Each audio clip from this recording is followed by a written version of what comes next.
सन्माननीय इसवलकर बुवा, त्याचप्रमाणे सुनील कदम बुवा, त्याचप्रमाणे सन्माननीय दळवी बुवा, त्याचप्रमाणे अमित वराडकर बुवा या ठिकाणी आलेले आहेत. अन्य काही बुवा आलेले आहेत, मी ओळखत नसेल. या सर्वांच्या चरणाशी मी नतमस्तक आहे. खूप सुंदर बुवांनी सादरीकरण केलेलं आहे आणि प्रामाणिकपणे सांगतोय की बरं वाटतंय. जरा महाभारतातले विषय किंवा कुठलेही असू दे, त्या विषयावर आज बोलायला मिळतंय आणि तेवढा बुवांचा अभ्यास सुद्धा आहे.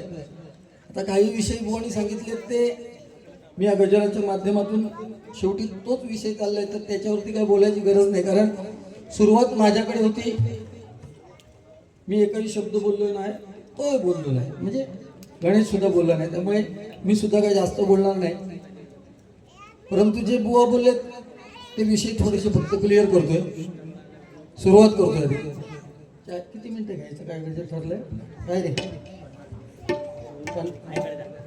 ठीक आहे, 45 मिनिटं.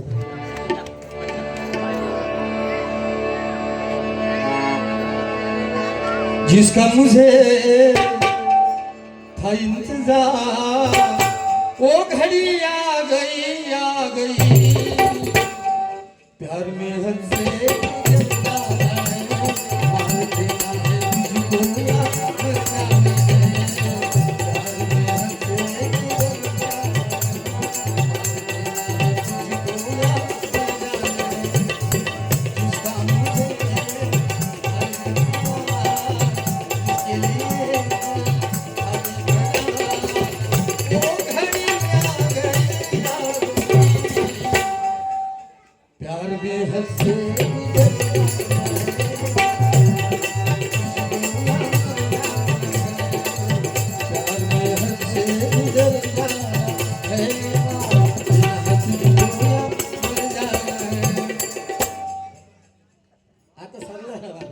सरला गाणं बाबा.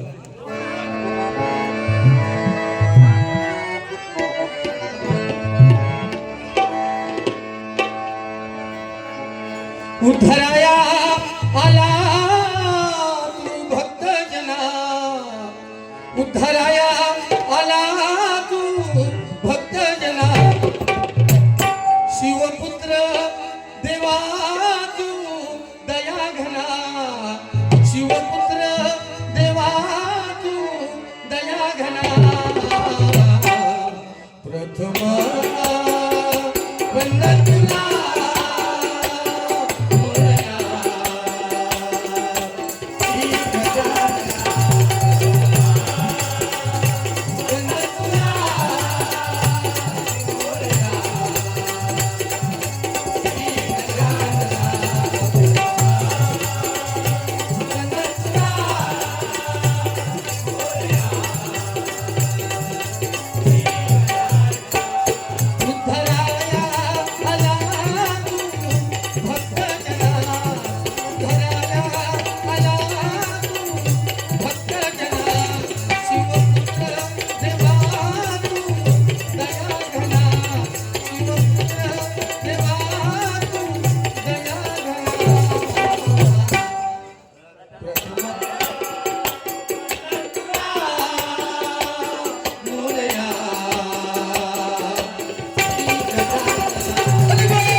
तुम्ही सांगितलं की ज्यांनी जीन्स नाही सॉरी ज्यांनी धोतर घातली त्यांनी जमिनी ठेवल्या आणि ज्यांनी जीन्स घातल्या त्यांनी आपल्या जमिनी विकल्या.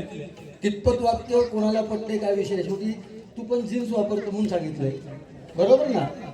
तू किती सही केलं काय? व्हॉट्सअपची वाक्य फटायला ठीक आहे, पण आपण जेव्हा एखाद्या महाभारताचा विषय सांगतोय, तू सांगितलंस की 113 दिवस 113 बाण लागले भीष्मांका, बरोबर? 113 बाण लागले असं तू उल्लेख केला. महाभारतामध्ये तरी 113 बाण लागल्याचा उल्लेख नाही आहे. आणि भीष्म ते बाळांना थांबणार आहे. काय आमच्यापेक्षा मायबाप जनता जनार्दन खूप हुशार आहेत, लक्षात ठेवा. आमच्यापेक्षा वयस्कर आहेत, ज्यांनी महाभारत रामायणाचा अभ्यास केलाय. ठीक आहे, कोणी आपल्या बुद्धिमत्तेनुसार वाचनानुसार त्यांनी मांडले. मी प्रामाणिकपणे सांगतोय, महाभारतामध्ये 113 बाण लागल्याचा उल्लेख नाहीये.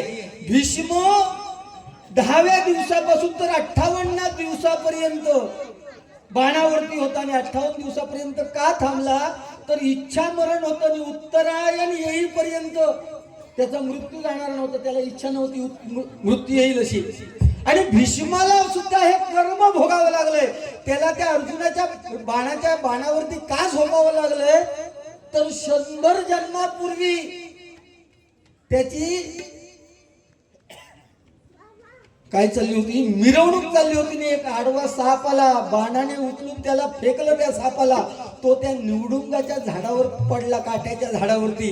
त्या सापाने त्याला शाप दिला. भीष्माने काय दिला की मला जसे अंगाला काठी टोचून मरणाच्या वेळेस यातना होतील तशा तुला यातना होतील. प्रत्येक एक लक्षात घ्या, इथे आपला कर्म सोडा, देवांका कर्म चुकला नाही तर तुम्ही आम्ही काय चीज आहोत. हो, रावणाची लंका सोन्याची होती आणि श्रीकृष्णाची द्वारका सोन्याची होती. एकाची जळली आणि दुसऱ्याची बुडाली. ते देव त्याच्यातून सुटले नाही तर तुमचा आमचा विषयच वेगळं, लक्षात घ्या. त्यामुळे प्रत्येकाला कर्म भोगावं लागतं.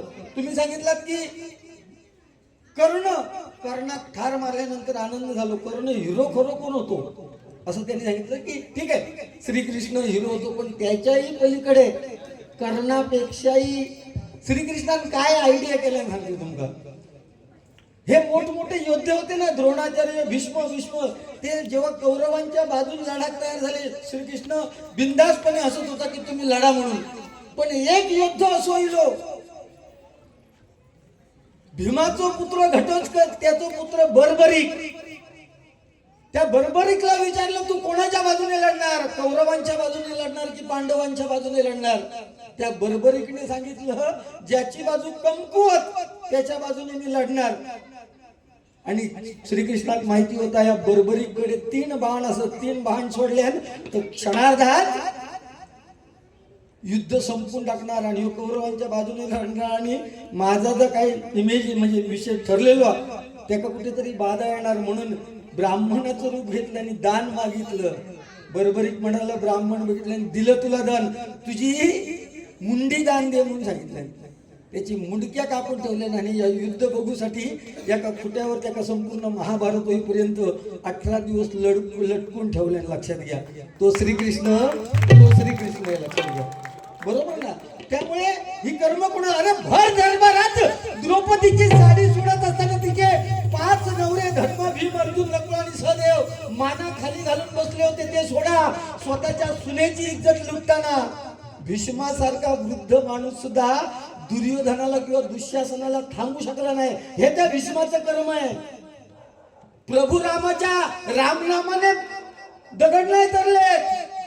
तुम्ही सांगितलं ना की रामनामाने दगड तरलेत. कोण सांगतो रामनामाने दगड तरलेत? त्या रामनाम घेऊन प्रत्येक माकड तो दगड नील आणि नलाच्या हातात देत होते. त्याला नील आणि नल हे असे 2 इंजिनियर त्यावेळेचे होते. सुरुवातीच्या काळात ते खूप खोडकर होते. ऋषी तपश्चर्याला बसले की त्यांच्या हातातली जी वस्त्र आहेत ती काही हत्यार आहेत ते कमुंडल वगैरे समुद्रात टाकायचे, त्यांना ती भेटायची नाही. म्हणून त्या ऋषींनी त्यांना शाप दिलेला होता की तुम्ही कुठलेही जरी काय टाकलं समुद्रात तरी ते पाण्यावरती तरंगणार. म्हणून प्रत्येक दगड माकड, राम लिहिलेला दगड, प्रत्येक दगड आणून त्या नल आणि नीलाच्या हातात येत होता आणि तदनंतर ते पाण्यात टाकल्यानंतर ते दगड तरत होते. हे त्याच्या मागचं खरं कारण आहे. तुम्ही सांगितलं की पुरुष जन्माला असा आला, पहिला पुरुष जन्माला आला असा आला. अरे पहिला पुरुष जन्माला कसा आला ते ऐक.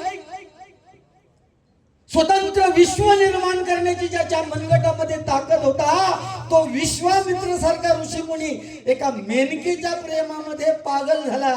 आणि विश्वामित्र आणि मेनका यांच्या विकृतीमधून शकुंतला जन्माला आली. आणि शकुंतला आणि दुष्यंत राजा यांच्या विकृतीमधून महाभारतातलो पहिलो पुरुष जन्म दिलो. हो पुरुष लिहितो. तिला लक्षात, तू असू नकोस, तू सांग काय का त्याच्याबद्दल माझा तो विषय आहे. तुझं वाचन तू फक्त महाभारतात 113 बाण लागले, ह्याचा जर तू काही उदाहरण दिलंस पुराव्यासहित तर सलाम. धोतर लावणाऱ्यांनी जमिनी ठेवली आणि जीन्सवाल्यांनी जमिनी इकले. हे व्हॉट्सअपचे वाक्य नको फेकू. आणि तुझ्यासारखे कोणी चांगलं बोललं पाहिजे ना. तू सांगतो ज्याच्या गळ्यात छाल भगव्याची लाभ, आमका काय भगव्याची लाज वाटता का, पण त्या भगव्याचं पालन करून जमायला पाहिजे ना. त्या भगव्याचा अर्थ काय? भ म्हणजे भयरहित, ग म्हणजे गर्वरहित आणि वा म्हणजे वासनारहित. भगवो कोणी झालं? वासनारहित. तू असंच काय सांग बघू. तू सांग ना पेटीवर हात लावून की लग्न झाल्यापासून मी दुसऱ्या बाईकडे वर तोंड करून बघू पुन्हा. 20 वर्ष वारकरी, मला सांगा ना, 20 वर्ष पंढरीची वारी करणारा माणूस जर घरात आई बापाला लाथेने मारत असेल तर त्याचा कधी भला होणार नाही. ह्यात बोची वाक्य असो. एक तरी मुलगा दाखवा जो 20 वर्ष पांडुरंगाची वारी करतोय. तो कुठला मुलगा आपल्या आई बापाला लाथेने मारेल? वारी करणारा माणूस, 20 वर्ष वारी करणारा माणूस मारेल का? 1 वर्ष वारी करून बाकी त्यांनी व्यसनाचं वगैरे सांगितल्यानंतर सगळा ठीक आहे, खरं आहे ते. पूर्वी यशोदे म्हणजे श्रीकृष्ण जेव्हा दूध चोरायचं, दही दूध चोरायचं, तेव्हा यशोदा मैया म्हणायची बाळा तोंड उघड. तोंड उघडलं की अख्खे ब्रह्मांड श्रीकृष्णाच्या तोंडात दिसतंय. आणि आता कोणा 10वी 12वीच्या पोरग्यांका तोंड उघडून सांगलं तर आपको विमल गुटका तोंडात दिसतं. लक्षात. परवा एक बाप भेटला, त्याच्या पुढचा आहे का व्यसनाचा विषय सांगते. परवा एक बाप भेटला, तो मला सांगतोय बुवा माझा मुलगा 4 वर्ष दारू खाता, माका कळाक नाही. तो म्हटलं तुका कळला केव्हा? तो म्हणता आज संध्याकाळी कळला. कसा? तो म्हणता तो भुतूर गेलो आणि मी बाहेर गेले. बापच जर त्या पद्धतीचा असेल तर मुलगा सुद्धा त्या पद्धतीचा असणार ना बुवा. आपण काही कमी आहोत का? व्यसन, समुद्र मंथनातून मदिरा निघाली, दारू, बरोबर. ती देवाने कशाक निर्माण केली? आपणा थोडं केव्हा तरी नाहीती मारला, गप झोपलं कोणत्या भानगडीत. माणूस आहे ना. आम्ही धुतल्या तांदळाचे नव्हे, आम्ही या सगळा करून आता देवधर्मात लागलो. खरं सांगायचा विषय, मी धुतल्या तांदूळ काय गरज नाही काय सांगायची. जो काय मी आज वास्तवात तुमच्या समोर जे काय प्रेझेंट करतोय त्याच्याशी मतलब आहे.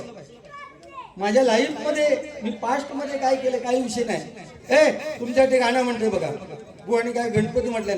गेल्या वर्षी एक कोळीचं गाणं सोशल मीडियामुळे, या कोळीचं गाणं इतक्या जबरदस्त फेमस झाला. पेटी जरा कमी करा, पेटी कमी करा. बाणू बंबईची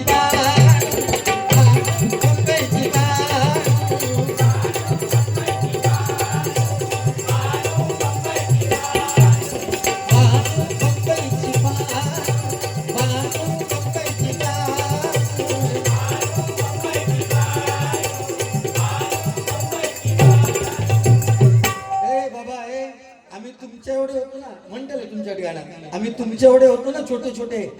आम्ही जिल्हा परिषदच्या शाळेत जाऊ, हिंमत नव्हती त्यावेळेस. आमची मुलांची लाईन वेगळी, मुलींची लाईन वेगळी. आमका हिंमत नव्हती अशी वाकून बघण्याची मुलींकडे. आणि आता बारक्या बारक्या पोरग्यांची ना जोडी ठरलेली आहेत. ह्या तुझा ता माझा, ह्या तुझा ता माझा, हे डोळे ठरलेले आहेत. लक्षात घ्या. मग त्याच्यावेळेस गाणी कुठली येतात बघा. तू मला मुलाथा मी लाकडी भुसाग, तू शेरणी शिकारी मी भाबडा ससाग, तू शेरणी शिकारी मी भाबडा ससाग.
ती गाणी म्हणजे काय शेवटी भजन नाही, परंतु जुनी गाणी.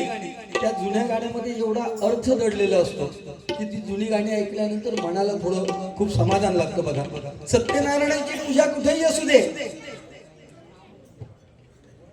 सत्यनारायण संपला की एकच गाणं लावलं जातं. बघा, श्री हरी जगत पिता दूर करी तो व्यथा, दूर करी तो व्यथा, ऐक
दर्शनाचा लाभ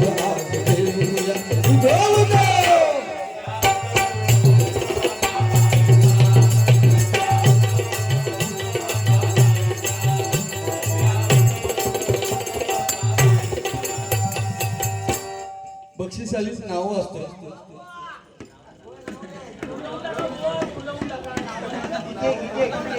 नावं नाही, त्यांनी मला 150 रुपयाचं पारितोषिक दिलेलं आहे. नितीन गिजे यांच्याकडून 150 रुपयाचं पारितोषिक आलेलं आहे. सन्माननीय सुनील कदम बुवा यांच्याकडून 200 रुपयाचं पारितोषिक आलेलं आहे. सन्माननीय इसवलकर बुवा यांच्याकडून 100 रुपयाचं पारितोषिक आलेलं आहे. नितीन पवार मनसेचे संपर्क प्रमुख आहेत जिल्ह्याचे, सिंधुदुर्ग जिल्ह्याचे, त्यांच्याकडून हे 500 रुपयाचं पारितोषिक आलेलं आहे. अमीना खान या मुसलमान समाजाचा आहे, परंतु माझ्या ओळखीचे भजन ऐकायला येतात, त्यांनी माझ्यासाठी हे 500 रुपयाचं पारितोषिक दिलेलं आहे. त्याचप्रमाणे चिराग सावंत यांनी 500 रुपयाचं पारितोषिक दिलेलं आहे. दळवी बुवा यांकडून 200 रुपयाचं पारितोषिक दिलेलं आहे. सन्माननीय अद्वित गोसावी यांच्याकडून 150 रुपयाचं पारितोषिक आलेलं आहे.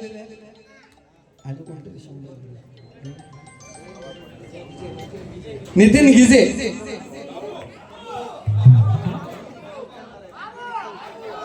तीन एक उचलणार, एकदा जोरदार टाळ्या वाजवा. नितीन गिजे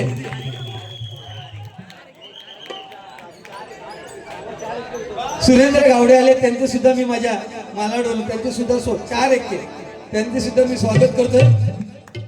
काय जय जवान क्रीडा मंडळ आणि गोविंदा पथक यांचं नाव संपूर्ण ह्या जगभर आहे, त्यामुळे त्यांच्यावरती किती लिहिलं तरी पण ते कमीच आहे. एक कडवं करण्याचा प्रयत्न केलाय, जे आता सध्या गाणं फॉर्म मध्ये जरा कोकणावरती गाणं, तिन्ही जिल्ह्यांवरती गाणं आहे, त्याच्यामध्ये एक कडवं घेण्याचा प्रयत्न करतोय. जरा कमी करा, जास्त किती वाढली.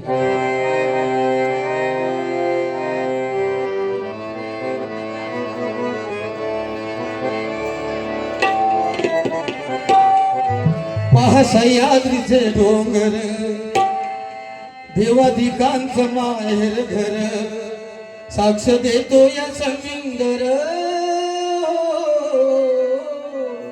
परशुरामाच्या भूमीत शोभतय माझं कोकण. परशुरामाच्या भूमीत शोभतय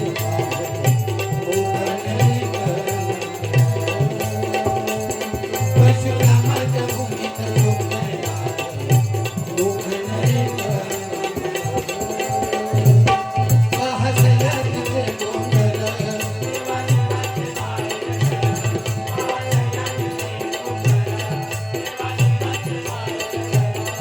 साथ देतो या समुंदर परशुरामाच्या भूमीत सुंदर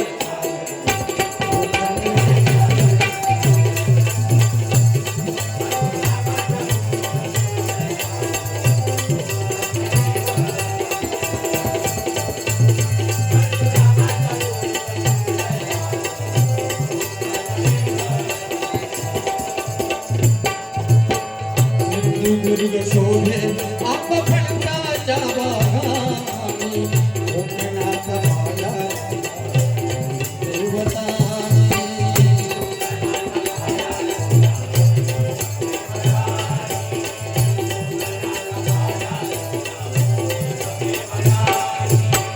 राखला मान दशावतार भजनानी देवा कोकणाचा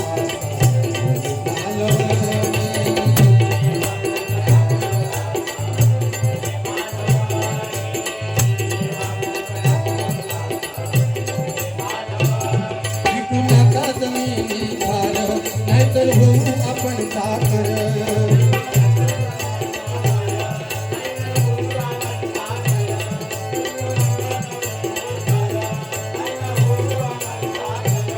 सांगराजे संगोडून कर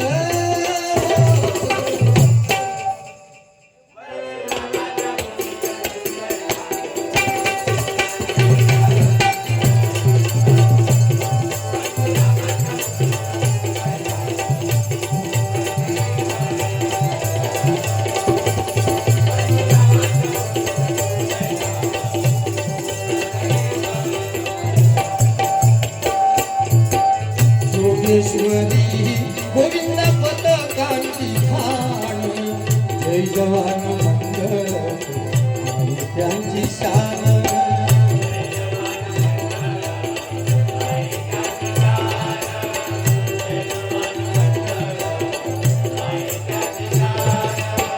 डबलवार सामना अरंग मंगला बहार जय जवान गमदार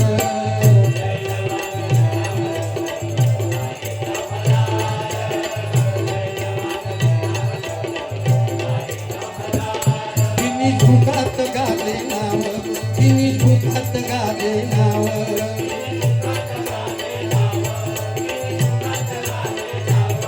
उपनगराची आहे ते शान उपनगराची आहे ते शान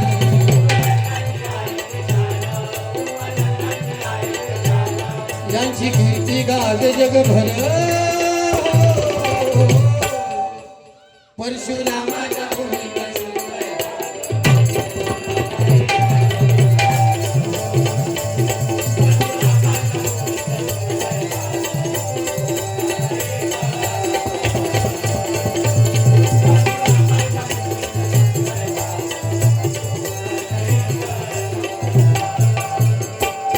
पाहसयांचे डोंगर देवाधिकांत पाहे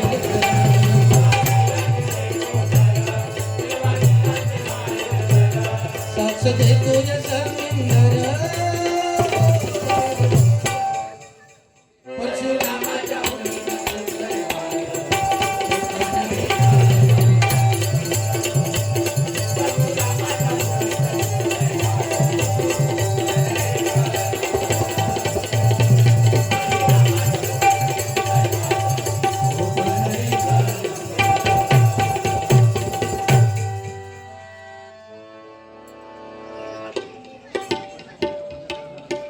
सन्माननीय अशोक पवार यांच्याकडून 100 रुपयाचं पारितोषिक त्याचप्रमाणे सन्माननीय भरत ढवळे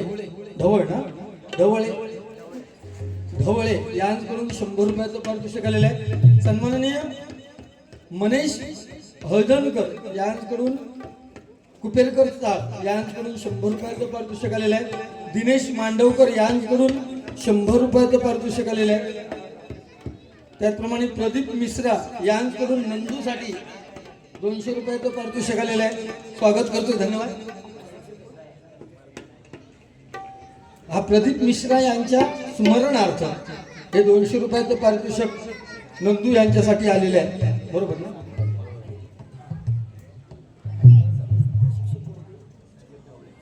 सन्माननीय संदीप ढवळे, मला सांगायला अभिमान वाटतो, ज्यावेळेस 2-4 वर्षापूर्वी कलर्स टीव्हीवर कार्यक्रम झाला त्यावेळेस तुमचे प्रशिक्षक संदीप ढवळे आणि आम्ही एकाच मंचावरती मुलाखती दिल्याने आमचा कार्यक्रम झाला. एकदा जोरदार त्यांच्या तुमच्या मंडळासाठी आणि त्या प्रशिक्षणासाठी टाळ्या वाजवा.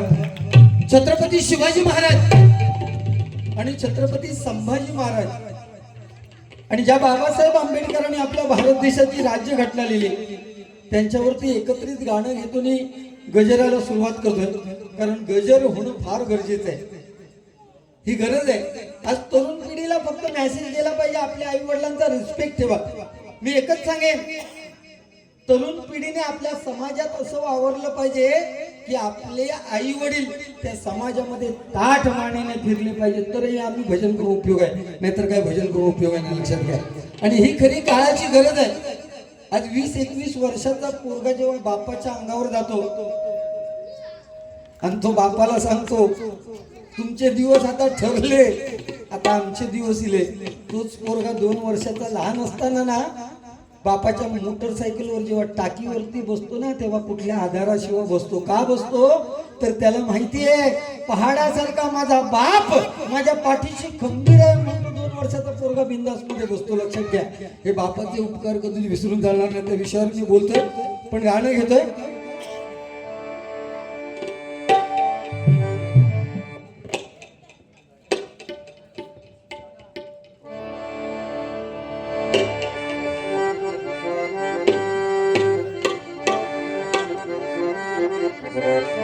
धोनच राजे इथे गाजले,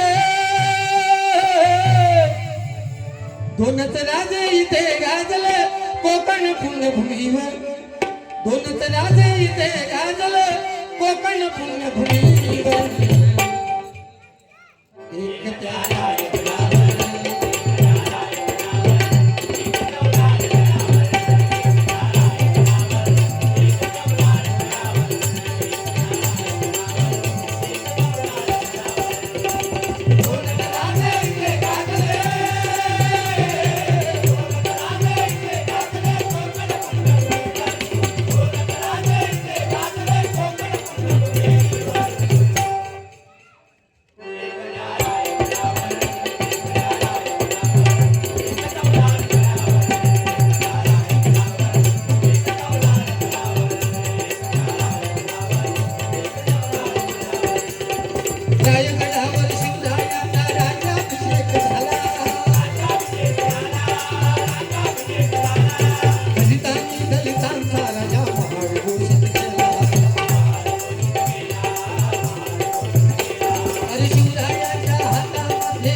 शिवाजी महाराज फक्त वयाचे 50 वर्ष जगले.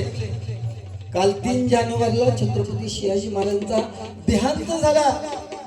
3 एप्रिलला देहांत झाला आणि ही बातमी कट्टर विरोधक असणाऱ्या औरंगजेबाच्या कानावर पडली. कुणीतरी सांगितलं भाईजान शिवाजी महाराज का देहांत हो गया. मुसलमान समाजाचा असून सुद्धा नमाज पडताना ते थांबत नाहीत. ही बातमी ऐकली, नमाज थांबवलं आणि अल्लाच्या दिशेने हात करून उभा राहिलाय आणि विरोधक म्हणतोय शिवाजी महाराजांबद्दल, हे खुदा तेरे जन्नत के दरवाजे खुले कर दे, हिंदुस्तान की माँ बेटियों की इज्जत रखने वाला एक बड़ा योद्धा तेरे पास आहे. ही छत्रपती शिवाजी महाराजांची ताकद होती, लक्षात ठेवा.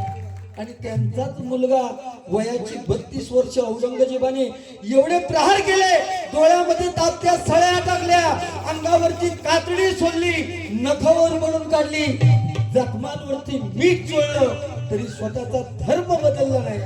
त्याच्याबरोबर असणारा कवी कलश म्हणतोय, हाती घोडे तोप तलवारें फौज तो तेरी सारी है, पर जंजीरों में जखड़ा राजा मेरा अब भी सब पे भारी है, अब भी सब पे भारी है. त्यांच्या पदस्पर्शाने पुनीत झालेल्या ह्या जमिनीतले आपण लेकर आहोत. आपल्या ह्या देशातील आपलं एकच राष्ट्र असे ज्याला महाराष्ट्र असं संबोधलं जातं. बाकीच्या देशांची नावं बघा, बाकीच्या राज्यांची नावं, फक्त एकच आपलं राज्य महाराष्ट्र. का? कारण कित्येक संतांनी जन्म घेतला, थोर विभूतींनी जन्म घेतला, शिवाजी महाराजांनी जन्म घेतला, संभाजी महाराजांनी घेतला, आणि त्यानंतर आपण आदराने कोणाचं नाव घेत असू तर येते हिंदू हृदय सम्राट बाळासाहेब ठाकरे. त्यांच्यामुळे आज मुंबईमध्ये ताट माणूस मराठी उभा आहे, लक्षात घ्या. बरोबर ना? ही खरी कारण आहे. आणि त्यामुळे आपण त्यांचं अनुकरण करायला पाहिजे. पोरग्यानो, तुमच्या या गाणं म्हणजे नंतर परत नाचायचं नाही, मग वेळ नाही. नाचा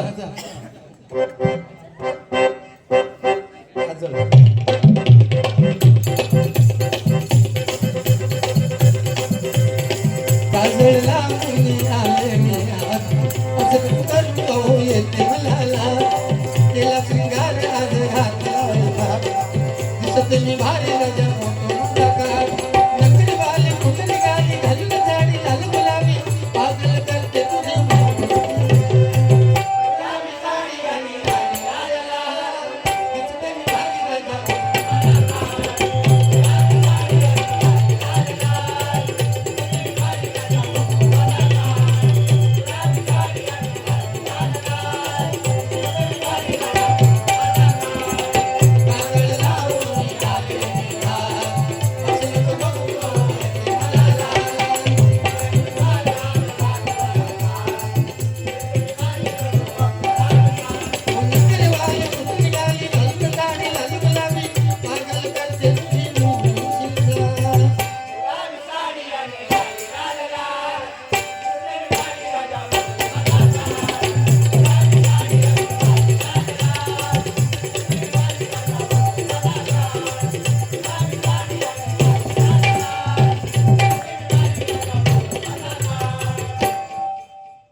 बंटी सोहने आणि मनीष हळदणकर यांकडून माझ्यासाठी हे दोघांकडून 100 रुपयाचं पारितोषिक आलेलं आहे. मंडळाच्या वतीने स्वागत करतोय. त्याचप्रमाणे करण पांचाळ यांकडून 100 रुपयाचं पारितोषिक आलेलं आहे, स्वागत करतोय. चन्नप्पा चन्नगौडा हे गाणं हे लमाण्यांचं गाणं आहे. म्हणजे त्या गाणं मुळे म्हणजे भरपूर मी पैसे कमवले. गाणं म्हणत नाही हल्ली, पण बक्षीस आले. राऊत सिद्धेश राऊत यांकडून बक्षीस आले. वंद याड मुंद नाक ऐद आर योळ येंट 90 आणि 70 अशी ती लमाणी लोकांची भाषा आहे. एक कडवं फक्त घेतो. चन्नप्पा चन्नगौडा ते काय करतात, कामासून दमा नेले ना काय 90 मारतात आणि डग्या घेतात, बुकू बुकू बुकू बुकू असं वाजवतात. चन्नप्पा चन्नगौडा कुंभार मागीचा घोडा नावा, चन्नप्पा चन्नगौडा कुंभार मागीचा घोडा नावा.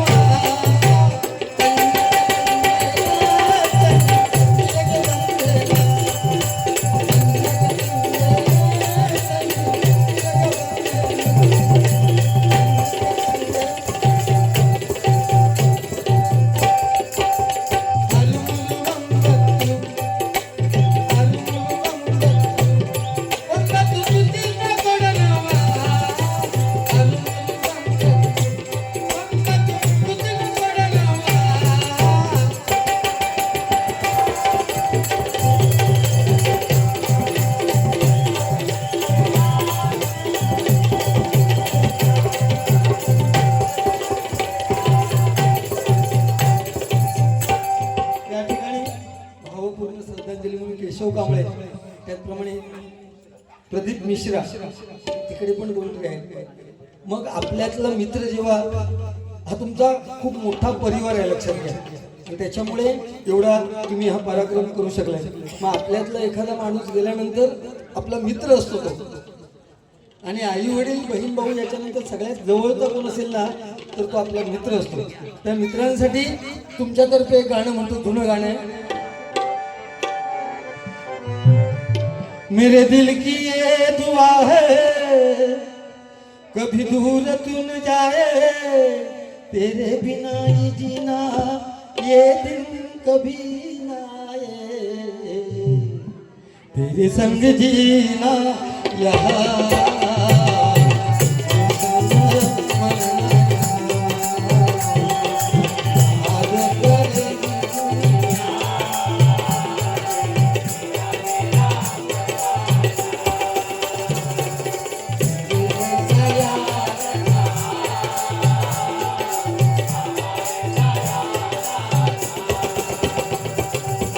जिंदगी का नाम दोस्ती, दोस्ती का नाम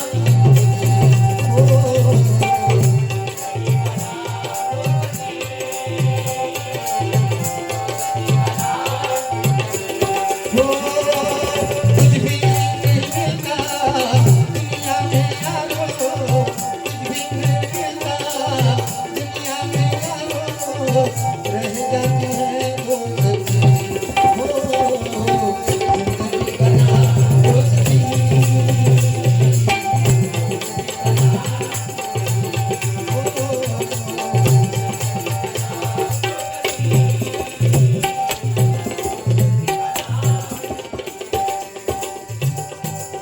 गजराला सुरुवात करतो, कारण गजर वेळेवर होणं फार गरजेचं आहे. बंटी सोहनी बुवाना बोला, बुवाना बोला गजर सुरू आहे. ठीक आहे, असू दे.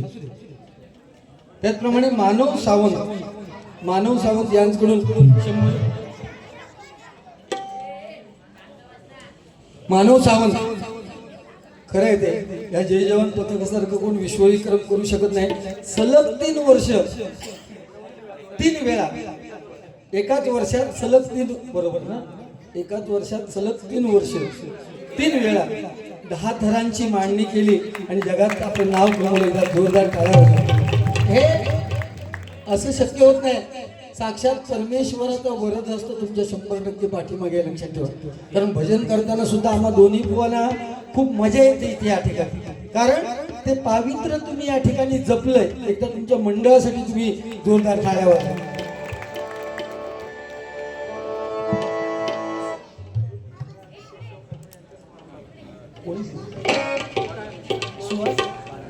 सुहास बाणे यांच्याकडून प्रदीप मिश्रा आणि केशव कांबळे यांच्या स्मरणार्थ माझ्यासाठी हे बहुमोल असं 500 रुपयाचं पारितोषिक आलेलं आहे. मंडळाच्या वतीने स्वागत करतो, धन्यवाद. सागर नितीन पवार यांच्याकडून सागरसाठी 150 रुपयाचं पारितोषिक, क्षितिज राणे यांच्यासाठी 100 रुपयाचं पारितोषिक आलेलं आहे.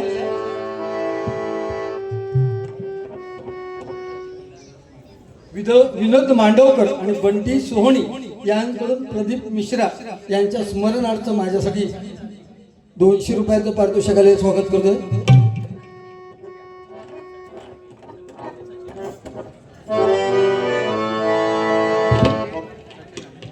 समीर आरके आणि सचिन आरके यांच्याकडून, या दोघींकडून माझ्यासाठी हे 100 रुपयाचं पारितोषिक आलेले, स्वागत करतोय, धन्यवाद. तन मनात हाय कण कणात हाय देव नुसताच नाही विटेवर,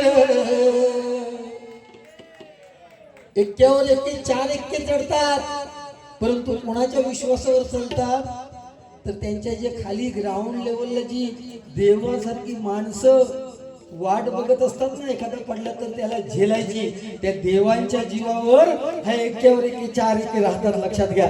त्या देव माणसांसाठी एकदा जोरदार टाळ्या वाजवा. म्हणून काय म्हणते बघा, तन मनात हाय कण कणात हाय देव नुसताच नाही विटेवर, हे आयुष्य आहे बघ लय सुंदर, जर हरिनाम घेशील तर नुसती मौज मजा मस्ती उपयोग नाही, त्या परमेश्वराचं नाव आणि आपल्या आई वडिलांची सेवा होणं तितकेच गरजेचं आहे. आज गावच्या ठिकाणी बघा, इथे पेपर म्हणजे काय वाचायला सुद्धा वेळ नाही किंवा लांबची लोक असतात, पण तुम्ही गावात जा, गावात गेल्यानंतर तुम्हाला दर दिवशी पेपरात वाचायला मिळेल की 21 वर्षाच्या तरुणाचा मोटरसायकलवर अपघाती मृत्यू, जाग्यावरती ग्रतप्राण. एखादी मुलगी नाक्यावरती दिसली की ही तरुण पिढी आपटलो जाग्यावर गेलो. पण एकुलता एक मुलगा जेव्हा आई बापाचा जातो ना, तेव्हा त्या आईवरती आणि बापावर म्हातारपणीची काठी जेव्हा निघून जाते, तेव्हा त्यांच्या मनावरती होणारे विचार कुठेतरी तरुण पिढीने केले पाहिजेत. लक्षात ठेवा, आपला आई बाप आपल्यासाठी किती काबाड कष्ट काढतो याचा प्रत्येकाने विचार केला पाहिजे. मुलीने केला पाहिजे तेवढा मुलाने केला पाहिजे. मुलगी पास झाली, मुलगा पास झाला की पाठीवरून हात फिरवणारी ती आई, पण कामावरून येताना गल्लीत समजलं ना की तुमची मुलगी किंवा मुलगा चांगले मार्क्स घेऊन पास झाला, कामावरून येणारा बाप आहे त्या ठिकाणावरून माघारी जाऊन मिठाईच्या दुकानातून पेढे आणणाऱ्या बापाचा आपण कधीच कौतुक करत नाही. लक्षात घ्या, त्या बापाला कधीतरी जवळून ओळखण्याचा प्रयत्न करा, म्हणजे तुम्हाला बाप समजेल.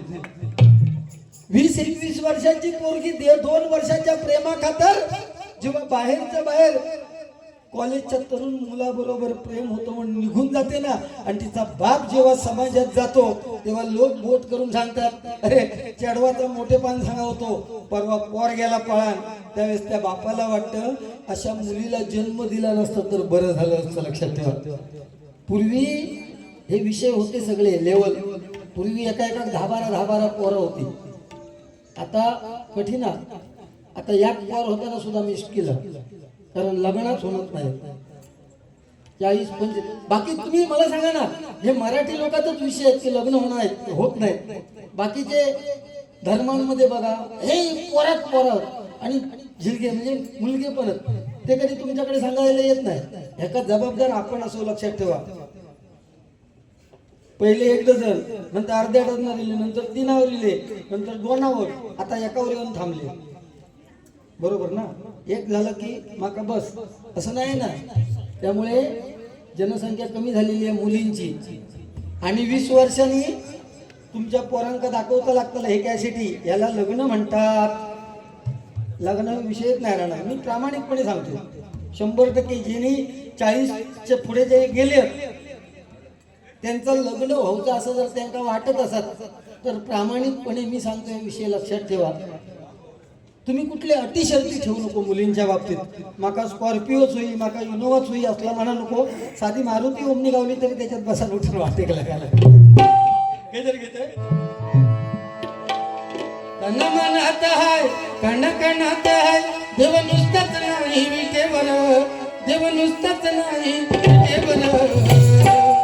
हे आयुष्य आहे बघलय सुंदर,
अर्जुनाने बाण मारला कर्णाला, हसत होता आणि श्रीकृष्ण रडत होता.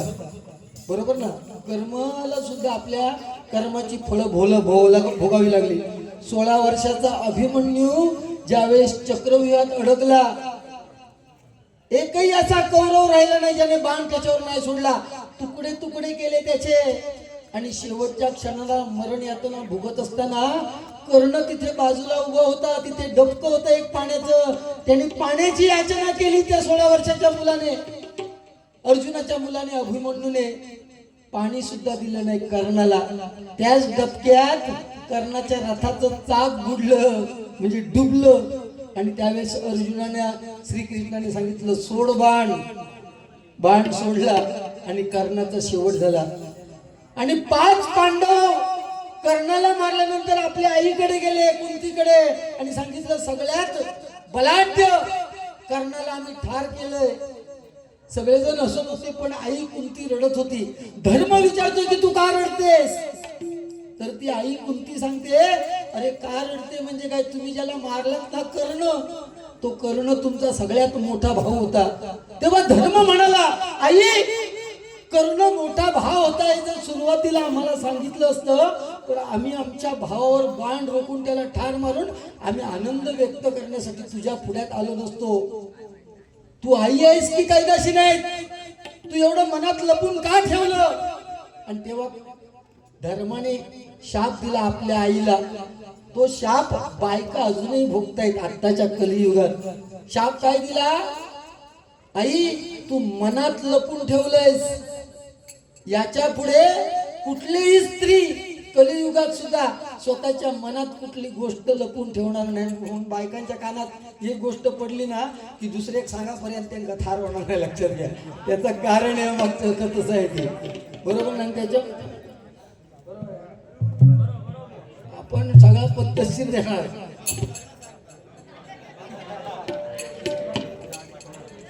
दाढी पवार यांच्याकडून 50 रुपयाचं पारितोषिक आलेलं आहे. स्वागत करतो, धन्यवाद. बुवानी सांगितलेले सगळे मुद्दे मी क्लिअर करणार तर त्या माका समाधान वाटतं. अर्थात क्रॉस करण्यासाठी नाही, मी त्याच्या मागची बुवानी सांगितले त्याच्या मागची कारण सांगून मी पुढे जाणार. म्हणून काय म्हणतो बघा,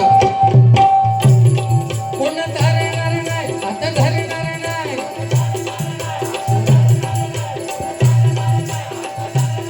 घडा बापाचा रे भरल्यावर, घडा बापाचा रे भरल्यावर.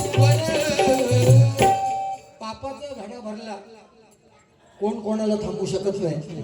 तुम्हाला परमेश्वर शर्टाचं बटन सुद्धा लावू शकत नाही. एकदा ह्याच्यावर कलाकार होतो, या जांभळेसारखं कलाकार असो होतो की मूर्ती हुबेहूब घडवायचा. ऐकण्यासारखा विषय, हुबेहूब मूर्ती घडवायचा. आणि त्याची वेळ भागल्यावर यम इलो रेड्यावर चूल आणि यम म्हणालो चल तुझी वेळ भरलेली आहे. तो कलाकार सांगता यमा मी तुझ्या पाया पडतोय. यमाला शेवटची इच्छा सांग. तर म्हणालो 2 तास माका फक्त वेळ दे का, तर मी एक मूर्ती बनवतोय, तिच्यावर शेवटचा हात फिरवतो. यम म्हणालो ठीक आहे वाचा, मी जरा असाच फिरून येतो. ह्याना काय केलं, यम 2 तास गेलो तेव्हा ह्याना आपल्यासारखे हुबेहूब 4 मूर्ती बनवल्या, सेम दिसणारे गण्या जांभळे. हुबेहूब 4 मूर्ती तयार केल्या. आणि यम असो येता असो बघल्याबरोबर 5वं स्वतः मध्ये जाऊन उभं राहिलो. यम इलो आणि म्हणता वत्सा चल तुझं वेळ भरलेली आहे. यम बघता तर सगळेच गणे जांभळे दिसतं, पण शेवटी देव तो देव आणि माणूस तो माणूस. यमान खूप डोक्या चालवले नाही, ह्याच्यात तो खरं खुईचो. यमान डोक्या चालवले म्हणतात ह्या कलाकारान म्हणालो 5 मूर्ती जबरदस्त बनवल्या, पण एक चूक झाली असा म्हटल्याबरोबर गण्याचं युगो चाळवलो आणि पुढे येल्यानी सांगल्या खयची चूक झाली. यमान फास्ट टाकल्यानी सांगल्या ही चूक झाली, चल माझ्या बरोबर. अशी परिस्थिती आहे. सिकंदर जगत जेता त्याने सांगितलं मी संपूर्ण जग जिंकलं, पण मित्रांना सांगितलं मी मरताना माका जेव्हा गाडाल दफन कराल त्यावेळेस माझे हात बाहेर ठेवा का, दुनियेला बघू दे मी रिकाम्या हाताने आलोय, रिकाम्या हाताने जाणार. त्यामुळे पैशाच्या मागे लावून जाऊ नका, हे प्रत्येकाला सांगतोय. जिच्या बरोबर आपण संसार केलाय ना ती आपली बायको. आपण मेल्यानंतर उमऱ्याच्या बाहेर नाही पडणार. आपला मित्र परिवार नातेवाईक कुठपर्यंत स्मशानापर्यंत. आणि ज्याका आपण जन्म दिलो ना तो आपलो मुलगो बापाशी किंवा आई स्मशानात कांडा पेटवतलो आणि घराकडे येऊन फ्लॅट आपल्या नावावर केव्हा होतलो त्याची वाट बघतलो. लक्षात ठेवा, काय नाही कोणचा, कोण नाही कोणचा, आणि डाळ भात कोणचा. म्हणून म्हणतोय बघा, केले सांगून ज्ञानोबा तुकोबा संत गोरोबा, मोह मायेचा सोडून भक्तीचा मार्ग निवडावा. देह नामात नामात नाचत रंगुनी जावा, त्या सगुण रूपात अखंड देह जिजवावा. आज भाग्य उजळलं जन्मास येऊन संतांच्या पुण्यभूमीवर, आज भाग्य उजळलं जन्मास येऊन संतांच्या पुण्यभूमीवर. हे आयुष्य आहे बघ लय सुंदर,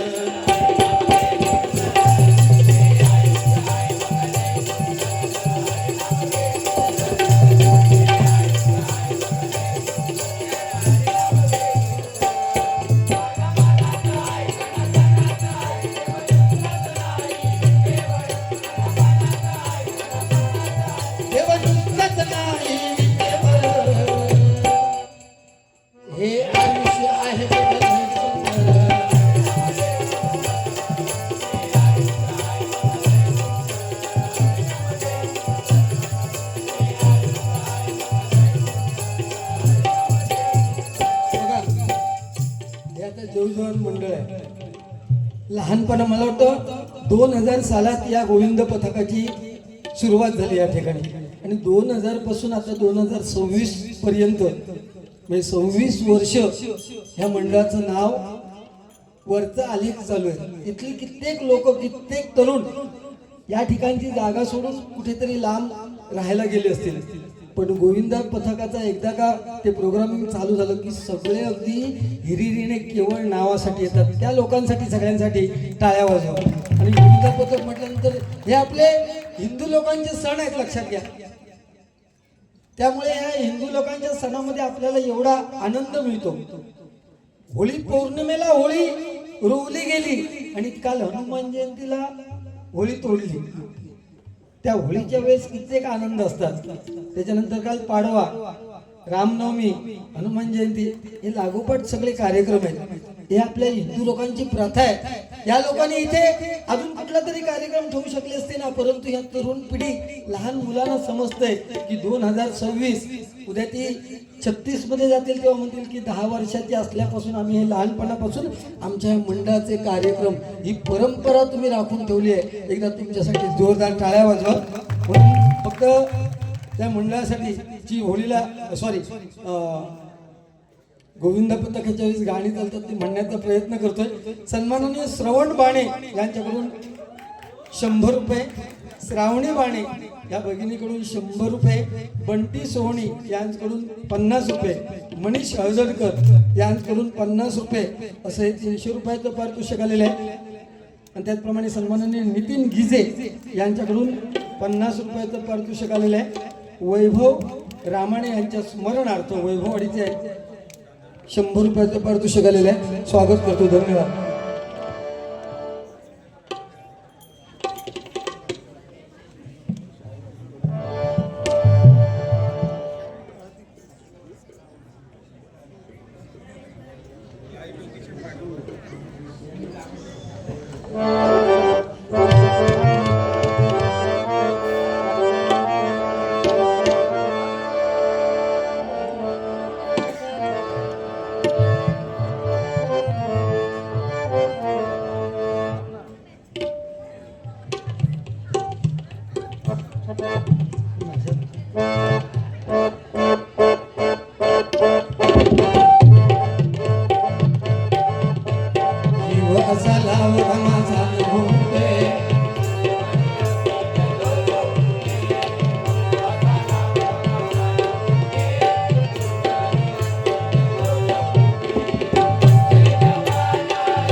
जय जवान हारे कथनारा उपनगराचा राजकुल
गजराचा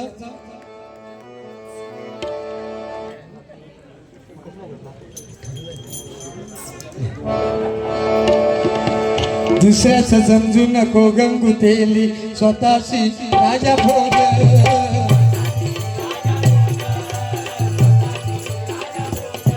अरे अहंकाराने भल्या भल्यांदा उतरून गेला माझ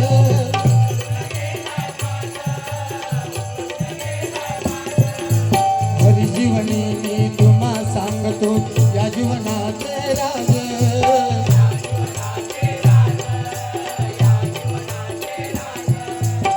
देव भक्त नाम त्रिवेणी संगम होईल आज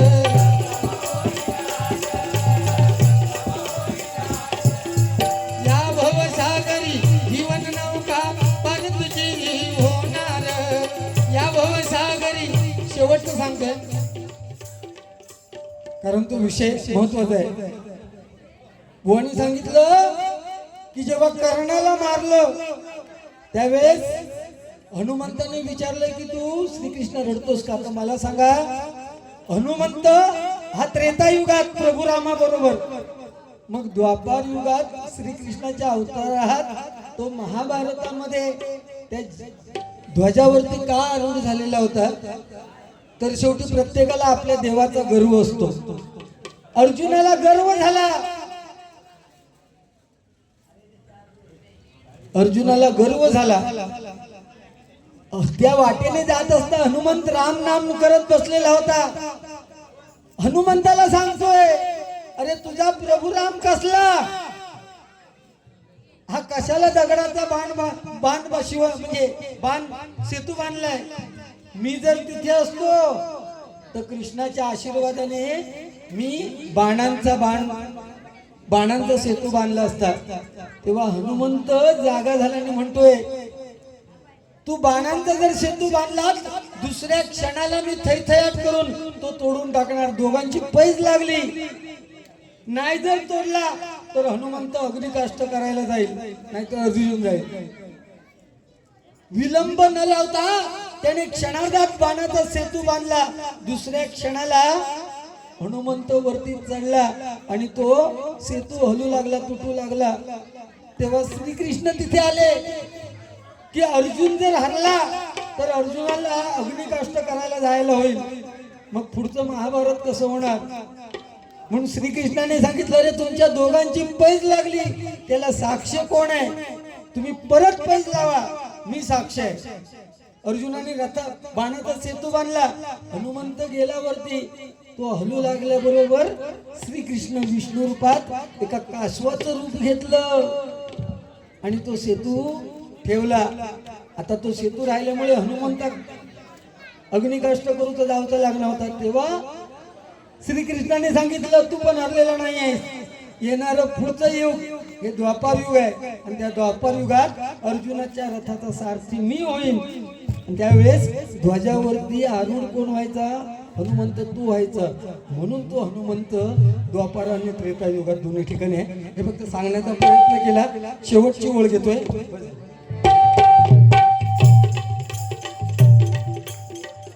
बुवाना काय बोललेलो नाहीये एकही शब्द अजून बारी बाकी आहे या भवसागरी जीवन नौका पार तुझी होणार या भवसागरी जीवन नौका पार तुझी होणार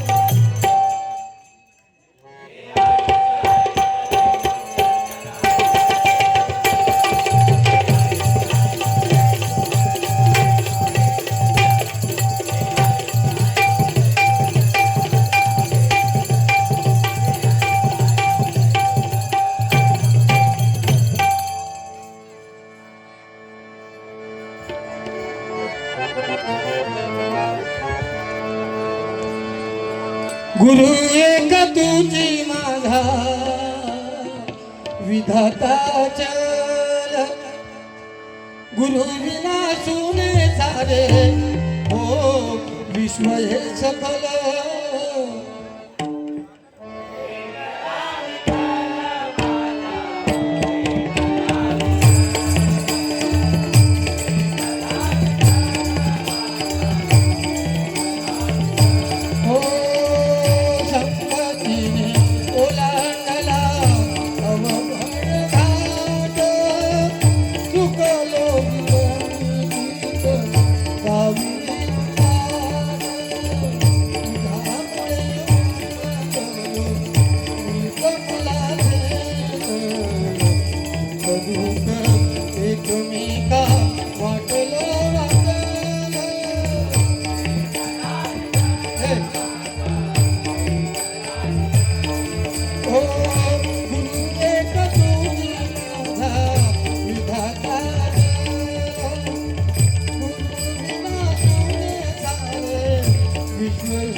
सुर्वे त्यांचे मित्र नितीन पवार त्यांनी असं सांगितलंय की हनुमंताच्या चरणी नको प्रभुरामाच्या चरणी अशी प्रार्थना करूया की पुढच्या वर्षी इथे कोणाचीही डबल बारी असू दे किंवा मला बोलवलं समजा तर पुढच्या वर्षाच्या अगोदर त्यांचं लग्न होऊ दे असं प्रभुरामाच्या चरणी प्रार्थना.